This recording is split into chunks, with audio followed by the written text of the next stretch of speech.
What's up, everybody? It's Snak Pak, and I'm back with one more update to this DC mid-air collision. I was looking at some of the footage, some of the newer footage that came out from CNN. They had some exclusive footage they got, and after looking at it a little bit closer, I'm convinced that my previous hypothesis that the Blackhawk actually flew in front of the airplane, and the airplane hit the Blackhawk from the side. I'm beginning to think that that was correct, and I'm going to show you why here in just a second. All right, so before that, remember all the proceeds, all the revenue that my channel is bringing in for the months of January and February, including all these videos, all that ad revenue is going to be donated to the Brotalion Blue Skies Foundation. There's a link in the description, and this charity gives exclusively to the families of fallen Army aviators. There's also a link in the description to GoFundMe for the victims of the PSA Airlines airplane, the crew and the passengers who were killed in this midair. Okay, so please, if you have the means, go donate to those charities. All right, so let's get right into it. So a couple things we have to understand. All right, this is just a little Cessna airplane, and everybody knows what wings are, obviously, right? Of course, every airplane has two wings, all right, at least most of them, all right, and then right here on the tip we have ailerons, what we call ailerons. And so you see here, when a pilot would apply yoke, right, and that's just the controlling mechanism, when a pilot would apply right yoke, this is what would the effect would be on the ailerons, is the left aileron would trail down and the right aileron would trail up, and this creates a banking motion, all right? You can't really think of this like a car where the wheels turn on a rack and pinion system, right, and you just turn left or right. With aircraft, it's really a three-dimensional balance between maintaining your altitude and creating a bank that creates a turn and a change in heading.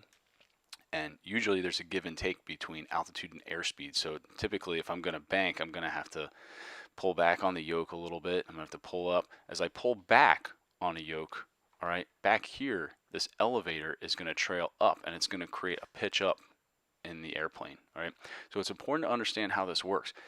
If we look at these wings, each wing, let's just say it was in forward flight, just balanced and level, each wing is producing lift that's allowing the aircraft to stay airborne. If we were to take the left wing off, right, just remove it mid-flight, then only the right wing would be producing lift. And since it's protruding out the right side of the airplane, it's going to create lift, but it's going to start banking the aircraft to the left, and it would essentially be uncontrollable at that point if we completely lost the left wing, and it would basically just start barrel rolling into the ground. All right, so understanding that, we're going to look at one more thing, and this is the CRJ 700, and this is the lighting. All right, these are basically all the lights that are available inside the cockpit. The pilots have switches for each one of these lights. So here's the landing lights. And these landing lights are a very focused beam straight forward. So if you were approaching from the side, as this Blackhawk was, it would be very difficult to see these lights. However, if they're shining right at us, all right, coming towards us, like in all these videos that we've been seeing, it's extremely bright. So this answers the question. A lot of people are like, how could they have not seen this airplane? Well, it's not too easy to see when the lights are facing away from you. Now, there's other lights too that are far dimmer, and two that I want to really show you are the position lights. So on the left wing of the airplane, right? Remember, this is from a bird's eye looking down. All right, this is a bird's eye view of this airplane. And this is the same for all aircraft. On the left wing, there's always going to be a red position light. Okay, and on the right wing is a green position light. And on the tail, we have a white position light. So what's important is to see the difference between these red and green. So if I see an aircraft at night, it's going to be very difficult for me to ascertain what direction that aircraft is going. If I see an airplane coming at me and I see a red light right here, I know it's coming at me. We have a saying in aviation, red on right returning. So if you're looking at the airplane and the red light is on the right side, that means it is coming at you, okay? Versus the other option here is the red is on the left, that means it's going away from you, okay? So this is a telltale sign. Now, if I'm coming from the side perpendicular like this, that's a whole other ball game, right? It's totally different. It's important to see these lights and where they're located. Okay, from that, we're going to take a look at some of this imagery here. Now, I have to warn you, in previous videos, I've stopped the videos before the actual crash sequence happened, all right, because I'm not a shock jock, but in order for me to show you what I want to show you, we're going to have to watch these videos and actually see the collision happen. So If you don't want to see that, that's fine. Just stop the video here and don't watch any further. But for those of you who want to see what I'm talking about, we're gonna have to watch the full crash sequence a couple times here because there's two different angles. All right. So first of all, looking right here at this image, you can see we have a very dimly lit Black Hawk. It looks like that because they're not flying at us. The Black Hawk has a landing light on, just like the CRJ. Now, it doesn't look like it's quite as bright as the CRJ's landing light, but the Black Hawk does have a landing light on, and we can see it reflecting off of the Potomac River right here. This also gives a good indication of how far off the bank it was. And to me, I'm just eyeballing here, so there's no way I can measure this based on this grainy footage. But you can see the eastern coast right here of the Potomac River, and it looks like they're about a fifth of the way-ish inbound west of that edge. All right, so you can make your own conclusions from that and judge where they were on the route. Now, when we look at the CRJ, all right, we see a very bright landing light. We're going to look at a couple different things here in the video. On the right of the landing light, we see a red position light. It's a little hard to see, but you can definitely make it out in this video. Red on the right, green on the left. So if I were to see this in the air from this position of the camera, I could say that CRJ is coming right at me, right? And you would see a blinding landing light, rather. You see a very blinding landing light.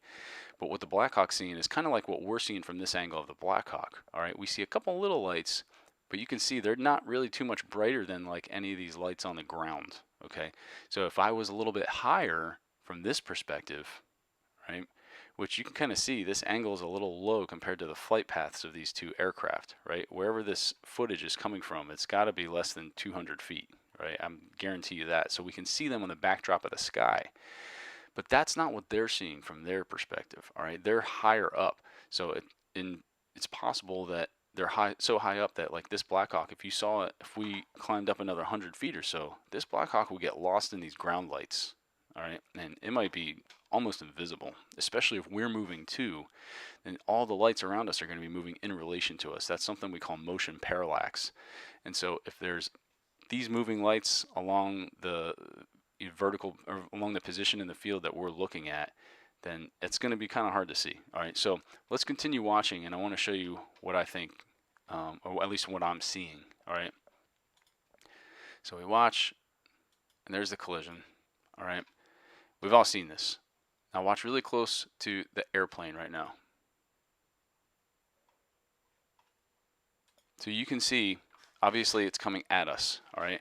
But as it's coming down, it's banking to the left, and it actually does a full barrel roll, all right, before it hits the water.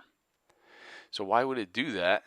Well, back to the image I was showing you earlier, if we lost the left wing, this wing is generating all the lift, right? The right wing's generating the lift, so it's going to roll to the left. Okay, so that's the first clue. We can see that the Black Hawk actually hit the left wing of the CRJ. So I'm going to go to a 0.25. Let's watch it again. There's another angle we're going to watch here in a second, but let's watch a little bit slower. You can kind of see what I'm talking about here. Still kind of difficult to see that Black Hawk, but look at their landing lights on the water.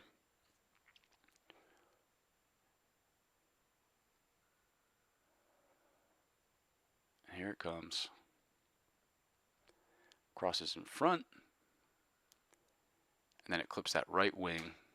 And right here, you can already see that's it clips the left wing of the CRJ. This right here is the right wing of the CRJ, still intact. Here it comes around. That's that green position light we were talking about. They're upside down at this point. Comes back under. And then there's that green position light again. That's the right wing. So it has done a complete 360-degree bank at this point, right? It's done a full barrel roll. And then it hits the ground at approximately the 90-degree bank angle. So 360 plus 90, it does about a 430-degree full bank.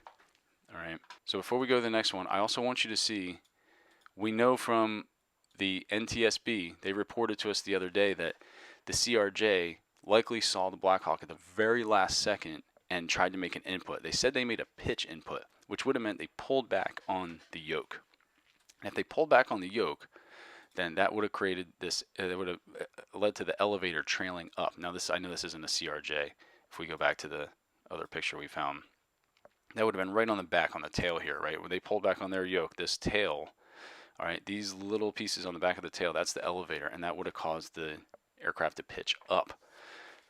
But what it looks like to me is that it also banks to the left. And this would make sense because if I'm flying and I see all of a sudden an aircraft coming from the right side underneath me, right, I would pull back and turn right to try to avoid them like this, right? So if the Blackhawk's coming like this, I'm going to try to bank left and pull up and go at least 2 axes, right? And it wouldn't even, the pilot wouldn't have even had to think about this, right? This would have been just a reaction.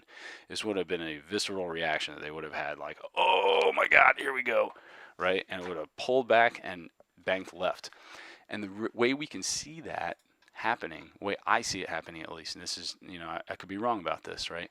But I look at the landing light. So watch the landing light very closely of this airplane and watch it right before the impact. You can almost see the airplane, I can see the airplane not only pitching up, but banking left. Okay, so we're going to watch it from this angle, and I want you to watch that landing light, and you're going to see what I'm seeing. You're going to see this airplane pitch up and roll left. There it comes. You see the roll left right at the very last second. There's a left roll. Now, it looks like it's rolling right because we're from the opposite perspective, right? So it's rolling right, but really from the airplane's perspective, it rolls left. Now, why is that important? Well, when a huge airplane like this, right, a CRJ rolls left, that left wing, before the whole airplane can get higher, the left wing is going to dip lower than the actual flight path, right? When I apply that yoke, the whole airplane is banking like this, and this left wing is coming lower than where the belly of the airplane was previously. So if I'm trying to avoid an aircraft coming at me, right, like this, and I dip my wing, I just got the wing at a lower altitude than the rest of the aircraft, and potentially, if there's something that was coming under my flight path, it's going to clip that wing. Well, it looks pretty obvious that that's what happened right here, all right, at least to me. So let's go. I think I can go. We're just going to go frame by frame here.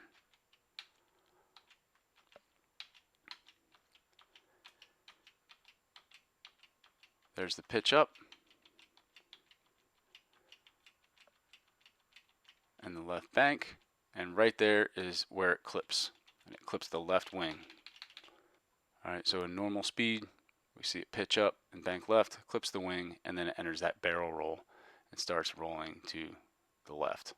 And you can clearly see at the very end there that that is the airplane's right wing with the green position light rolling left. Take another look from the other angle again. There it comes. There's the clip, and here's that left barrel roll.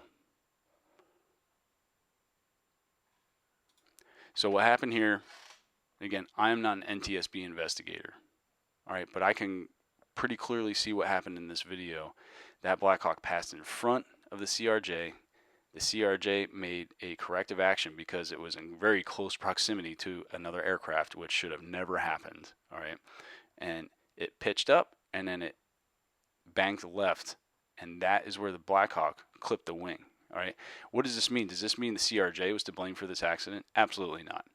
Okay. In no way am I suggesting that.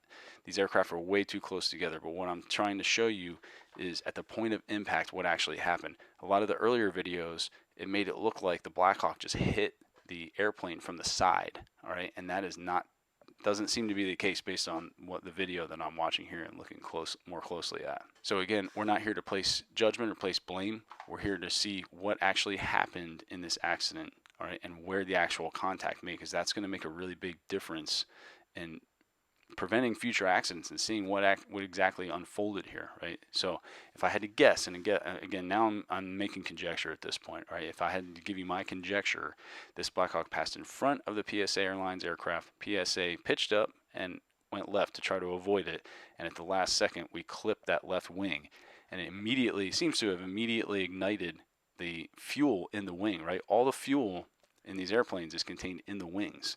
So if we have a rotor disc from an aircraft, from a helicopter, right?